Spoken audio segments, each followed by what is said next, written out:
வணக்கம் நண்பர்களே. நான் வசித்த மும்பை 42 வருடங்கள் வசித்த மும்பை இன்று ஒரு சரித்திரத்தையே படைச்சிருக்கு அப்படின்றதுல ரொம்ப பெருமிதமா இருக்கு. கேட்கறதுக்கு ரொம்ப மகிழ்ச்சியாகவும் இருக்கு. உங்க எல்லாருக்குமே அந்த மகிழ்ச்சி செய்தி தெளிவா தெரிஞ்சிருக்கும் எல்லாருக்கும். அதுக்கு உள்ள போகாம, அதாவது ரிசல்ட் வந்தாச்சு. பாம்பே முனிசிபல் கார்ப்பரேஷன், பிருகன் மும்பை மகாநகர் பாலிகா அப்படிதான் சொல்லுவாங்க. பாம்பேன்னு சொன்னா உடனே கோவம் வந்துடும். மும்பைன்னு சொல்லணும் அப்படின்றாங்க. அதுலதான் பல சச்சரவுகள் உருவாக்கப்பட்டது. இல்லாத சச்சரவை உருவாக்கினாங்க. அது எப்படி என்ன அப்படிங்கிறதெல்லாம் பார்க்கலாம். பல கேள்விகள் இருக்கு. அந்த கேள்விகளுக்கு எல்லாமே விடை மாதிரி இந்த வீடியோவை நான் பதிவு செய்யறதா இருக்கேன்.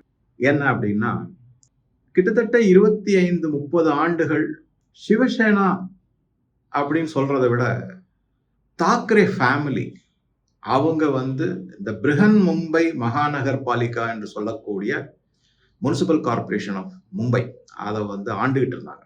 அதுல அவங்க பதவியில இருந்தாங்க. அவங்க தான் மேயர், எல்லாமே அது மாதிரி இருந்தாங்க. பெரும்பான்மையான வார்டு மெம்பர்ஸ், கவுன்சிலர்லாம் வெற்றி பெற்றிருந்தாங்க. அந்த பிருகன் மும்பை மகாநகர் பாலிகா எதனால முக்கியத்துவம் வாய்ந்ததுன்னா, பல வீடியோல சொன்ன மாதிரிதான் மிகப்பெரிய அளவிலான பட்ஜெட். 30 வருஷத்துக்கு முன்னாடி 50,000 கோடி இருந்ததுன்னா இன்னைக்கு அது 75,000 கோடி, 74,500 கோடி வரைக்கும் அதனுடைய பட்ஜெட் வளர்ந்து விட்டது. அதை ஒரு ஏடிஎம் மாதிரிதான் அவங்க குடும்பம் யூஸ் பண்ணிட்டு இருந்தாங்க. கட்சிக்கும் அது ரொம்ப பல வகையில கட்சி சார்ந்தவங்க, அந்த குடும்பம், அவங்க எல்லாருக்குமே ஒரு மிகப்பெரிய ஏடிஎம் மாதிரி தான் பிருகன் மும்பை மகாநகர் பாலிகா செயல்பட்டு வந்தது. மும்பை ஆரம்பத்திலிருந்தே நீங்க பாத்தீங்கன்னா, அது பாம்பேவா இருந்த காலத்திலேயே அதனுடைய அகலமான விசாலமான ரோடுகள், மழை அப்படியே கொட்டன்னு கொட்டும். ஆனா தண்ணி தேங்கி நிக்கவே நிக்காது. அவ்வளவு அருமையான அண்டர் கிரவுண்ட் டிரைனேஜஸ்.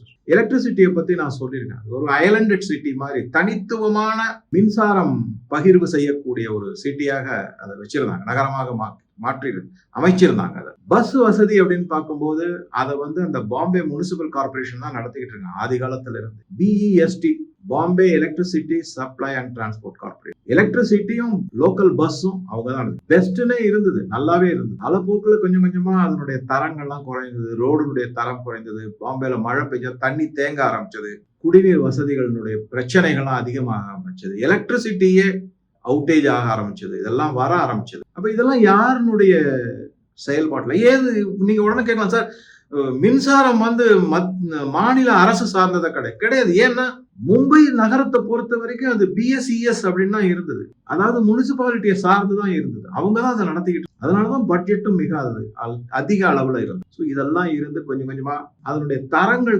குறைய எல்லாருக்குமே வெட்ட வெளிச்சமா, அதையும் மீறி மும்பை இந்தியாவினுடைய financial city, financial capital of India அப்படின்னு சொல்லக்கூடிய வகையில தான் பல முன்னேற்றங்கள்லாம் அதையும் மீறி நடந்தது. டெஸ்பைட் அப்படின்னு அந்த மாதிரி தான் நடந்துகிட்டு தான் வந்தது. இப்ப அந்த சிவசேனா தாக்கரே ஃபேமிலி சார்ந்த, அதாவது இன்னைக்கு தேதிக்கு உத்தவ் தாக்கரே அவருடைய கட்சியான சிவசேனா, அவருடைய கசின் பிரதர்னு சொல்லக்கூடிய ராஜ் தாக்கரேயுடைய எம்என்எஸ், இது ரெண்டு கூட்டாக சேர்ந்து கூட்டணியில தேர்தலை சந்திச்சாங்க. படுதோல்வி அடைஞ்சிருக்காங்க. இதை பத்தி தான் பல செய்திகள் எல்லாமே உங்களுக்கு தெரிஞ்சிருக்கும். மொத்தம் 29 முனிசிபல் கார்பரேஷன் மகாராஷ்டிராக்குள்ள இருக்கிறதுல 22ல வெற்றி பெற்றிருக்காங்க பாஜக, அதனுடைய கூட்டணி. அதுல குறிப்பா எதெல்லாம் சொல்லணும் அப்படின்னு பாத்தீங்கன்னா, புனால இருக்கிற புனே முனிசிபல் கார்பரேஷன், பிம்ப்ரி சின்ச்வாடு, இந்த மாதிரி இடத்துலலாம் முன்னாள் முதலமைச்சர், முன்னாள் மத்திய அமைச்சரான சரத்பவார் அவர்களுடைய கோட்டை அப்படின்னு சொல்லுவாங்க. அது எல்லாமே தகர்த்து எரிஞ்சிருக்காரு இப்ப இருக்கிற முதலமைச்சர் தேவேந்திர பட்னவிஸ். அது குறிப்பிட்டுத்தான் திரு அண்ணாமலை அவர்கள் அங்க போய் பல விஷயங்களை மக்களோட எடுத்து சொன்னார். குறிப்பா பாம்பே முனிசிபல் கார்பரேஷன், அதாவது பிருகன் மும்பை பிஎம்சி, அதனுடைய எலெக்ஷனை பொறுத்த வரைக்கும் இது ட்ரிபிள் என்ஜினா இருந்தா ரொம்ப அருமையா இருக்கும் அப்படி. அதுக்கு பல விதமான தமிழர்கள் கிட்டத்தட்ட ஒரு 20 லட்சம் பேர் இருக்காங்க. 2 மில்லியன் அப்படின்னு சொல்லுவாங்க. கிட்டத்தட்ட ஒரு 8-12% அவங்களுடைய பாப்புலேஷன். மும்பையினுடைய பாப்புலேஷனை பாத்தீங்கன்னாக்கா, அது மகாராஷ்டிராவுடைய தலைநகரம். ஆனா மராட்டி பேசக்கூடிய, மராட்டி அந்த மாநிலத்தில் மக்கள், மண் மக்கள் சொல்லக்கூடியவங்க 34% தான் இருக்காங்க. மிச்சம் 66% வந்து வெளியிலிருந்து மும்பையில வந்து குடியேறி அங்க அந்த நகரத்தினுடைய வளர்ச்சிக்கு பல விதத்திலும் தங்களுடைய உழைப்பை அர்ப்பணிச்சிருக்காங்க. சில பேர் சொல்லலாம், சார் வெறுடையா சும்மாவா உழைச்சாங்க, சேரிட்டியா பண்ணாங்க, அதுக்கு சம்பளம் வந்துச்சு இல்ல. சம்பளம் வந்தாலும் உழைக்கணும். அதே மாதிரி பார்க்கும்போது இப்ப அமெரிக்கால அந்த மாதிரி சொல்றாங்க இல்லையா, சார் இந்தியர்களால தான் அமெரிக்கா வளர்ந்துருச்சு. கான்ட்ரிபியூஷன்ன்றது வேற, அதை வந்து நம்ம மறுக்க முடியாது. இந்தியர்கள் அமெரிக்கால எப்படி கான்ட்ரிபியூட் பண்ணிருக்காங்களோ அது மாதிரி பல மாநில மக்கள் மும்பையினுடைய வளர்ச்சிக்கும் மகாராஷ்டிராவினுடைய வளர்ச்சிக்கும் கான்ட்ரிபியூஷன் பண்ணிருக்காங்க. அது மாதிரி இதெல்லாம் எடுத்துக்கணும். ஸோ அது 66%. முதலாளிகள் எல்லாம் பார்த்தீங்கன்னாக்க மோஸ்ட்லி குஜராத்தி, மார்வாடி இருப்பாங்க. உழைப்பாளர்கள் பீகார், உத்தரப்பிரதேஷ், தமிழ்நாடு, கர்நாடகா, பல மாநிலம், ஒரிசா, பல மாநிலங்கள்ல இருந்து வந்திருக்காங்க. அந்த மாதிரி இதுல வந்து சில இடங்கள்ல வந்து தமிழர்கள் அதிகமாக ஒதுக்கக்கூடிய அங்கெல்லாம் போய் தமிழக முன்னாள் பாஜக தலைவர் போய் அவரை பிரச்சாரத்துக்கு பண்ணியிருக்காரு. மக்களோட மக்களா அவர் இங்கிலீஷ்ல பேசியிருக்காரு, தமிழ்ல பேசியிருக்காரு, பத்திரிகைகளுக்கு வந்து ஹிந்தியில பேசியிருக்காரு. மொழி வந்து அவர் ஒரு தடையா நினைக்கவே இல்லை. அதை ஒரு ஓரமா வச்சுட்டு மொழி அரசியல் செய்யல. தமிழர்களுக்கு வேண்டுகோள் விடுக்கிறேன்னோ, தமிழ்ல வந்து நான் உங்களை கேட்டுக்கிறேன்னு சொல்லியோ இவங்களுக்கு கொடுங்க. இதுல வேடிக்கை என்னன்னா, அவர் யார் யாருக்கெல்லாம் பிரச்சாரம் பண்ணாரோ அவங்க யாருமே தமிழரும் கிடையாது.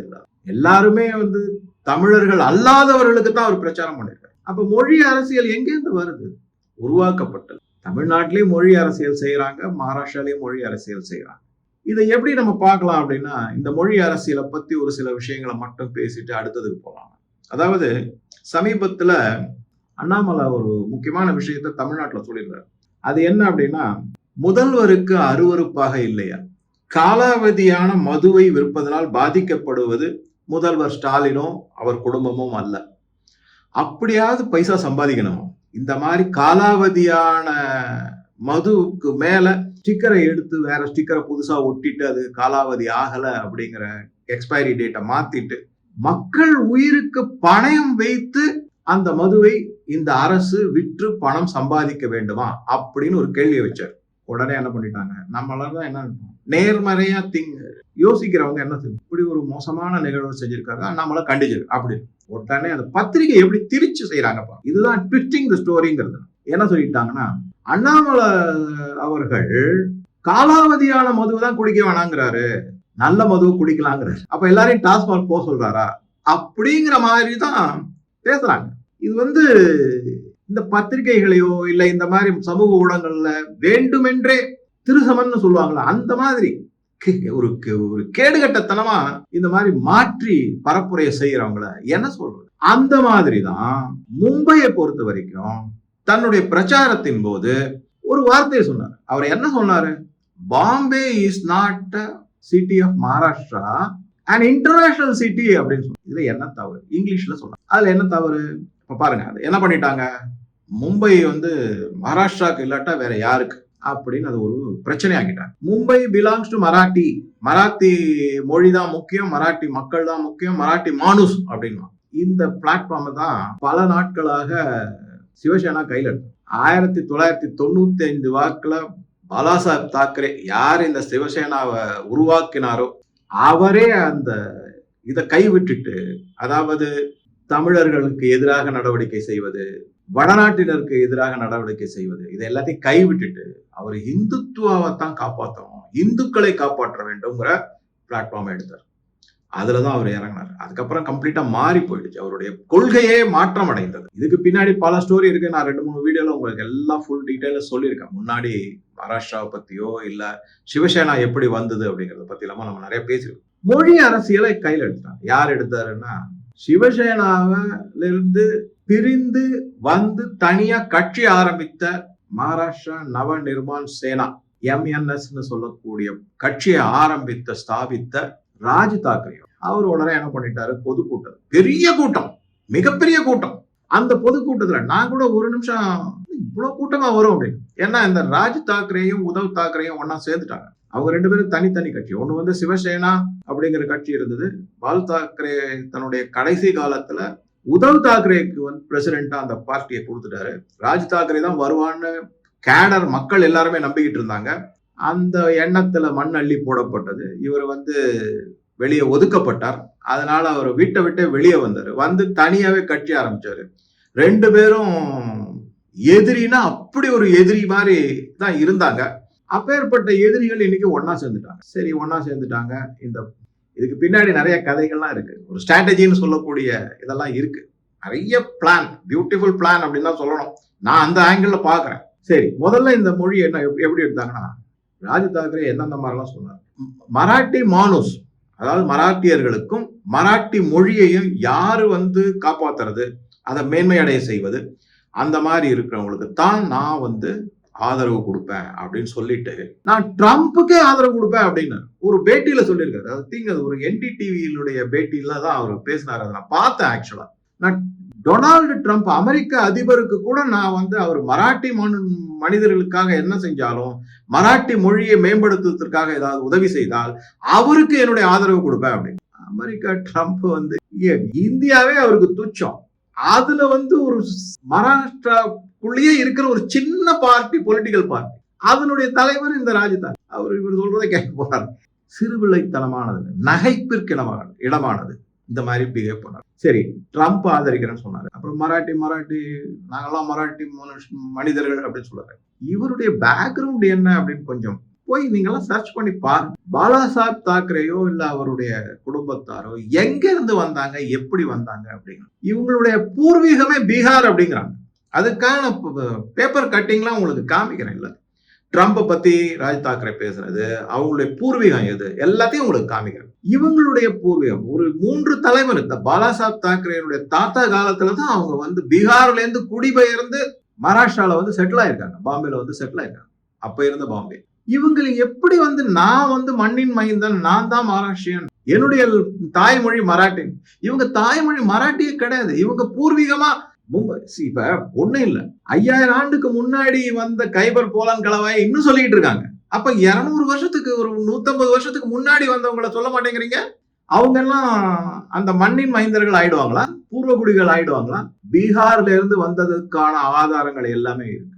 பீகார்ல இருந்து வந்த இந்த தாக்கரே ஃபேமிலி, அவங்களுடைய குடும்பம் என்ன சொல்றாங்கன்னா, இப்ப இருக்கிறது தாக்கரேங்கிற ஸ்பெல்லிங் வேற மாதிரி இருக்கும். அவங்களுடைய ஒரிஜினலா இருக்கக்கூடிய சர்நேம் TAKRE, டாக்ரே அப்படிங்கிறது மட்டும் தான் இருந்தது அப்படிங்கிறாங்க. அதுவே தாக்கூர்ல இருந்து மருவி வந்ததுன்னு கூட சொல்லுவாங்க. இவங்களுடைய கம்யூனிட்டி CKP கம்யூனிட்டி அப்படின்னு சொல்லுவாங்க. சந்திரசேனிய காயஸ்த பிரபு, சந்திரசேனிய சி, காயஸ்த கே, பிரபு பி. இந்த காயஸ்த கம்யூனிட்டியே மகாராஷ்டிரால கிடையாது.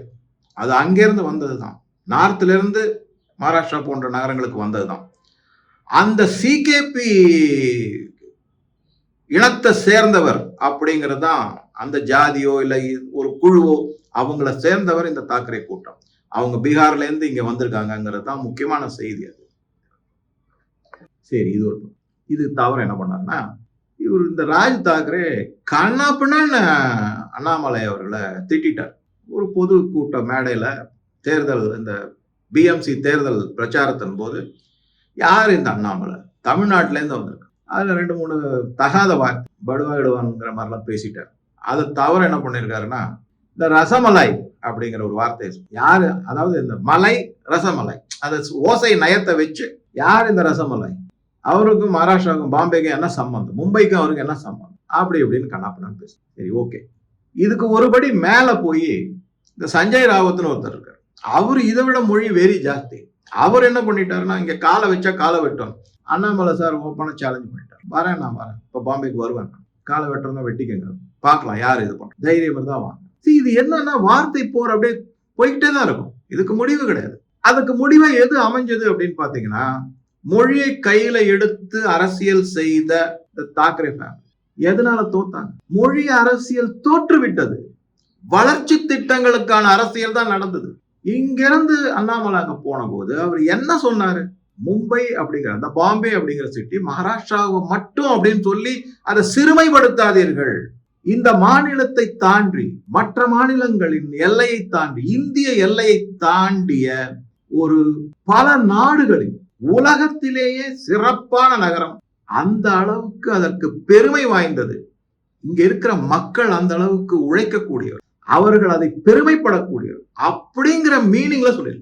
எப்படின்னா, நான் பொய் சொல்ல மாட்டேன், நீ என்ன சொல்ற, அப்ப நான் பொய் சொல்வேன்னு சொல்றியா அப்படிங்கிற மாதிரி பைத்தியக்கரத்தனமான இன்டர்பிரேஷன். உடனே என்ன பண்ணிட்டாங்க, இந்த ராஜ் தாக்கரே, உத்தவ் தாக்கரே, சஞ்சய் ராவத், இன்னும் பலரும் என்ன பண்ணிட்டாங்கன்னா, மக்களுடைய உணர்வை தூண்டி விட்டு பிரச்சாரத்துல ஈடுபட என்ன நினைச்சாங்கன்னா, அவங்களுக்கு அது வரைக்கும் இந்த தேர்தல் பிரச்சாரத்துல பேசுறதுக்கான எந்த அடிப்படையான செய்திகள் எதுவுமே இல்லை, மக்கள்கிட்ட கொண்டு போய் சேர்க்கிறோம். ஏன்னா பாஜக வளர்ச்சி திட்டத்தை பத்தி பேசுறாங்க. பிடிடி சால்ல 546 வீடுகளை கட்டி கொடுத்திருக்காங்க குடிசை மாற்று வாரியத்தின் மூலமா. அதை தவிர இப்ப தாராவியில மிகப்பெரிய அளவுல போன வீடியோல போட்டிருந்த போது தாராவில இருந்து பல பேர் இதை நீங்க தவறான செய்திகள்லாம் சொல்றீங்க, முதல்ல இந்த வீடியோவை எடுங்கன்னு. அது எல்லாமே லேண்ட் மாஃபியா. அதானி பெரிய அளவுல மிகப்பெரிய அளவுல டெவலப்மெண்ட் பண்ணிக்கிட்டு இருக்காங்க. உடனே கேட்பாங்க, அதானி என்ன சொன்னாங்க, கண்டிப்பா எந்த பிசினஸ் மேனும் ஏங்க உங்களுக்கு சன் டிவி ஃப்ரீயாவா காமிக்கிறாங்க, ஹையஸ்ட் சப்ஸ்கிரிப்ஷன் ரேட்டு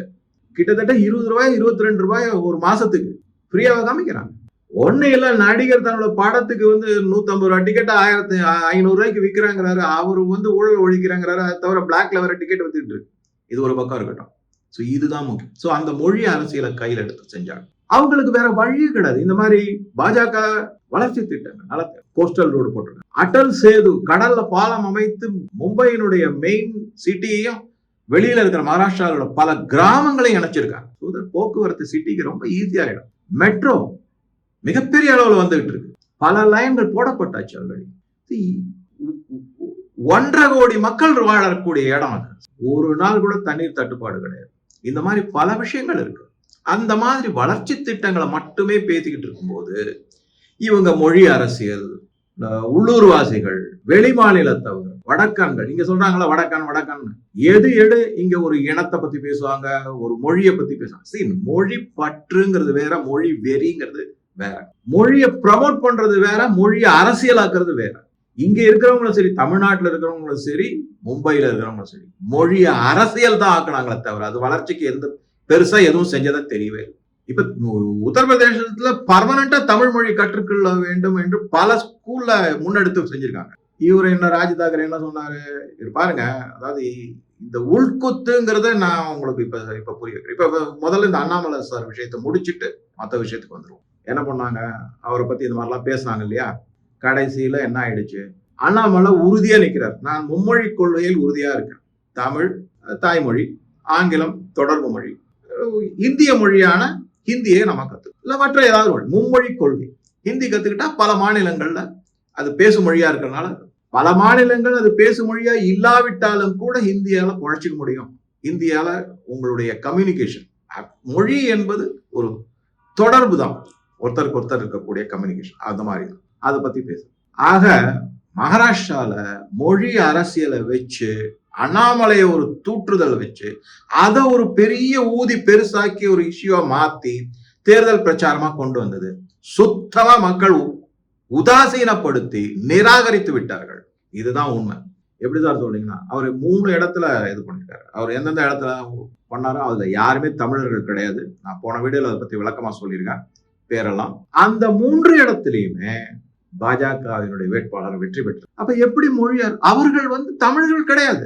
ஒரு இடத்துல 11,350 ஓட்டு வித்தியாசத்துல வெற்றி பெற்றிருக்காரு ஒருத்தர். ஒரு வார்டுல, அதாவது கவுன்சிலர் எலெக்ஷன்ல எல்லாம் 11,000 ஓட்டு டிஃபரன்ஸ் அப்படின்னா, வித்தியாசம்னா பெரிய அளவு. அப்ப நீங்க யார மக்கள் ஏத்துக்கிட்டாங்கன்னு, அண்ணாமலையை ஏத்துக்கிட்டாங்க. தமிழ் மாநிலத்தினுடைய எல்லையை கடந்து மக்கள் அவரை ஒரு அகில இந்திய தலைவராக பார்த்து ஏற்றுக்கொள்ளவும் செய்து விட்டார்கள். அப்படிங்கிறதா நிரூபணமாயிரும். ராஜ் தாக்கரேயோட நிலைமை என்ன, 227 இடங்கள் மொத்தம், டபுள் டிஜிட் வாங்க முடியல, 9 சீட்டு வாங்கியிருக்காரு அவர். அந்த 9 நம்பருக்கு தகுந்த மாதிரி தான் அவர் நடந்துகிட்டார். சொல்லுங்க, அவரால் ஒரு 10 சீட்டு வாங்க முடியலங்க, டெசிமேட்டட் வாங்கல, அந்த மாதிரி ஆயிருக்கு. ஆக மொத்தம் மொழி அரசியல் எப்படி மகாராஷ்டிராவில நிராகரிக்கப்பட்டதோ, மொழி அரசியல், நான் திருப்பி சொல்றேன், அத மொழி பற்று வேறு, மொழி அரசியல் வேறு. தயவு செஞ்சு அந்த டிஃபரன்ஸ் மட்டும் நல்லா கவனமா கேட்டுக்கோங்க. மொழி அரசியல் மகாராஷ்டிராவில் எடுபடவில்லை, நிராகரிக்கப்பட்டது. மக்கள் வளர்ச்சிக்கான திட்டங்களுக்கு தான் வெற்றி கொடுத்திருக்காங்க. அளித்திருக்காங்க, வெற்றி வாய்ப்பை கொடுத்திருக்காங்க அப்படிங்கிறத தெளிவா நம்ம பார்க்கறோம். அதே தான் இங்கேயும் நடக்க போகுது. என் இனம், என் மொழி யாரு காப்பாற்றுவாங்க? எல்லாம் பேசலாம். ஆனால் தன் குடும்பத்தார் நடத்தக்கூடிய பள்ளிகளோ, தன் குடும்பத்தார் படிக்க வைப்பதோ, அது எல்லாமே ஆங்கில வழிக்கல்வி. கேட்டா அரசு நல்ல தமிழ் பள்ளிகளை நடத்தல. ஏன் நீங்களும் உங்ககிட்ட தான் நிறைய பணம் இருக்கு, கிரவுட் ஃபண்டிங் பண்ணுங்க, தமிழ் ஆர்வலர்கள் எல்லாரையும் கூப்பிடுங்க, ஒரு சின்ன பள்ளிக்கூடம் ஆரம்பிங்க, அதுல உங்க பிள்ளைகளை படிக்க வைங்க. தன்னார்வலமாக எடுத்து செய்ய முடியாது என்ன? ஒரு மாதிரி பள்ளிங்க திறமையா அருமையா நடத்தி காமித்துட்டீங்கன்னா அப்ப அதை பார்த்து மக்கள் ஆதரவு தன்னால வரும்ல. குறை கண்டுபிடிக்கணும், ஆனா அதுக்கு சொல்யூஷன் கொடுக்க மாட்டேன், ஆனா சொல்லிக்கிட்டே இருப்பேன், குற்றம் சொல்லிக்கிட்டே இருப்பேன். என் மொழி என் மொழின்னு சொல்லிட்டு மக்களை உசுப்பி விட்டுக்கிட்டு உணர்வுகளை தூண்டி அரசியல் செஞ்சுக்கிட்டு இதுதான் நடந்துகிட்டு. ஏதாவது ரொம்ப ஜாஸ்தி போனா ஹிந்தி தெரியாது போடான்னு பனியன் போட்டுட்டு ஊர்வலம் போக வேண்டியது, கேண்டில் லைட் இது மாதிரிதான் ஏதாவது செஞ்சுட்டு. என்ன செஞ்சீங்க? கருப்பு கொடி காமிப்பீங்க, வேற என்ன? இல்லைன்னா ரயில்வே ஸ்டேஷன்ல இருக்கிற போர்டை கொண்டு போய் அழிப்பீங்க, அதுவுமே தவறா அழிக்கிறாங்க. இங்கிலீஷ் அழிச்சிட்டு வந்துடுறாங்க, ஹிந்தியை விட்டு விட்டு. இந்த மாதிரி எல்லாம் இப்ப மகாராஷ்டிரால போய் திரு அண்ணாமலை அவர்கள் நிரூபிச்சுட்டு வந்திருக்காரு, மொழி அரசியல் வெத்து வேட்டு பிசு பிசுத்து போய்விட்டது. அப்ப அதே தான் இங்கேயும் நடக்க போகுது. ஏன்னா நான் போன வீடியோலே சொன்னேன், அவர் ஆங்கிலத்துல பேசினாரு, ஹிந்தியில பேசினாரு, அதனால அவர் தமிழ் அழிச்சிட்டாரா? கிடையவே கிடையாது. எந்த நாட்டுல எந்த கம்யூனிகேஷன் இருக்கோ அதை செய்ய போறாங்க, அவ்வளவுதான் முக்கியமான விஷயம். ராஜ் தாக்கரே தன்னுடைய தேர்தல் பிரச்சாரத்தின் போது பரப்புரையின் போது என்ன பண்ணிட்டாரு அப்படின்னா, ரசமலாய் அண்ணாமலை ரசமலாய் அப்படிங்கிற மாதிரி சொன்னார் இல்லைங்களா? அதுக்கு பதிலடி கொடுக்குற மாதிரி 16ஆம் தேதி ஜனவரி 16 தேர்தல் முடிவுகள்லாம் வந்ததுக்கு அப்புறமா பாஜகவும் சிவசேனா கூட்டணி, அதாவது ஏக்நாத் ஷிண்டே அவர்களுடைய சிவசேனா, அந்த கூட்டணி அமோக வெற்றி பெற்றது. மொத்தம் 227 சீட்டு பிஎம்சில, அதுல 127 இந்த கூட்டணி, 96 சீட்டு மட்டுமே பாஜக மட்டுமே ஜெயிச்சிருக்காங்க. அப்ப என்ன பண்ணிட்டாங்கன்னா, இந்த ராஜ் தாக்கரே சரியான பதிலடி கொடுக்கும். இதுதான் நான் எப்பவுமே சொல்றது, ராஜ் தாக்கரே செஞ்சது நெகட்டிவ் அரசியல். இங்க நடிகர் எப்படி செஞ்சுட்டு இருக்காரோ அதே மாதிரி நெகட்டிவ். ஃபர்ஸ்ட் வீடியோல சொல்லிட்டு இருக்கேன், அது நெகட்டிவ் அரசியல், அது நெகட்டிவ் கேம் தியரி. அது கேம் தியரியில நெகட்டிவ் கேம் விளையாடுறது. அது சில சமயம் எடுபடும், சில சமயம் பல சமயம் தோத்துரும், எடுபடாது. ராஜ் தாக்கரே நெகட்டிவ் அரசியல் செஞ்சார். அண்ணாமலை பாசிட்டிவா செஞ்சார். வளர்ச்சி திட்டங்களை பத்தி பேசினாரு, ட்ரிபிள் இன்ஜினை பத்தி பேசுறாரு. மத்தியில் பாஜக ஆட்சி, மாநிலத்தில் பாஜக ஆட்சி, இப்ப முனிசிபல் கார்பரேஷன் பாஜக வந்ததுன்னா ட்ரிபிள் இன்ஜின் மிகப்பெரிய அளவுல வளர்ச்சி அடையும், எந்த விதமான தொய்வும் இல்லாமல் வளர்ச்சி திட்டங்கள் முன்னெடுக்கப்படும் அப்படின்னு சொன்னாரு. அதுதான் முக்கியமான செய்தி. அதை சொல்லும் போதுதான் Bombay not only for Maharashtra, it is international சிட்டின்னு சொன்னது. அதை பெருமைப்படுத்திருக்காரு. இவர் இந்த மாதிரி சொன்ன உடனே ரசமலாய் அப்படின்னு சொன்ன உடனே, இந்த தேர்தல் முடிவுகள் வந்த உடனே 127 அமோகமான வெற்றி. அதனால என்ன பண்ணிட்டாங்கன்னா, மக்கள் ரசமலாய் ஸ்வீட்டு எல்லாருக்கும் ஒருத்தருக்கு ஒருத்தர் பரிமாறி கொடுத்து சந்தோஷமா கொண்டாடி இருக்காங்க. இந்த ரசமலாய் நிறைய மீம்ஸ் எல்லாம் வந்துடுச்சு. அதுல சில பேர்லாம் ஒரு தேஜிந்தர் பாகா அப்படின்னு ஒரு பாஜக சேர்ந்தவர், அவர் நான் ஒரு 3 ரசமலாய் ராஜ் தாக்கரே குடும்பத்துக்கு, ஏன்னா அவரு ஒரு ஒய்ஃப் ஒரு பையன் 3 பேர், அவங்க 3 பேருக்கு 3 ரசமலாய் ஸ்விக்கியில் ஆர்டர் பண்ணியிருக்கேன், யூ சேவ் 60 rupees அப்படிங்கிற மாதிரி ஒரு ட்விட்டர்ல எல்லாம் போட்டிருக்காங்க. அவரை அவ்வளவு கேவலப்படுத்திட்டாங்க. ரசமலாய் தான் இன்னைக்கு இந்த வெற்றி விழா கொண்டாட்டத்துல கொடுக்கப்பட்ட இனிப்பு அப்படிங்கிற மாதிரி. நீங்க நம்ப மாட்டீங்க, ஒரு செய்தி வந்திருக்கு, 10 கோடி ரூபாய் பொறுமானம் உள்ள ரசமலாய் விற்கப்பட்டுள்ளது, கொண்டாடி இருக்காங்க அந்த மாதிரி. ஸோ இப்போ அண்ணாமலை ஈக்குவல் டு 10 கோடி ரூபாய் பொறுமானம் உள்ள ரசமலாய். ராஜ் தாக்கரேக்கு ஆக்சுவலா ரசமலாய் இந்த ஸ்வீட் ஸ்டால் ஓனர்ஸ்லாம் நன்றி சொல்லணும், இவ்வளவு பெரிய வியாபாரத்தை அவங்களுக்கு கொடுத்துருக்காரு. பைத்தியக்காரத்தனமான பேச்சு இதெல்லாமே. இந்தியா அப்படிங்கிறத விட்டுவிட்டு என் மாநிலம் என் மொழி குறுகிய வட்டத்துக்குள்ள இதை வெளிநாட்டுக்காரங்க உடச்சி எறியணும்னு சொல்லிட்டு இருக்காங்க. இவங்களே அதுக்கு துணை போன என்னத்த, அவர் தான் ட்ரம்ப்புக்கு நான் ஆதரவு கொடுப்பேன் அப்படின்னு சொல்ற ஆளா இருக்காரு. இந்த மாதிரி ஒரு முக்கியமான செய்தி. அண்ணாமலை ரசமலாய் அப்படிங்கிற விமர்சனம் எப்படி ஒரு மகிழ்ச்சியாக மாறி அந்த ராஜ் தாக்கரே மூஞ்சில கரிய பூசியிருக்காங்க அப்படிங்கறதான் முக்கியமான செய்தியை நம்ம பார்க்கிறோம். 10 கோடி ரூபாய் பொறுமானம் உள்ள ரசமலாய் விற்கப்பட்டுள்ளதுன்னு செய்தி வந்திருக்கு.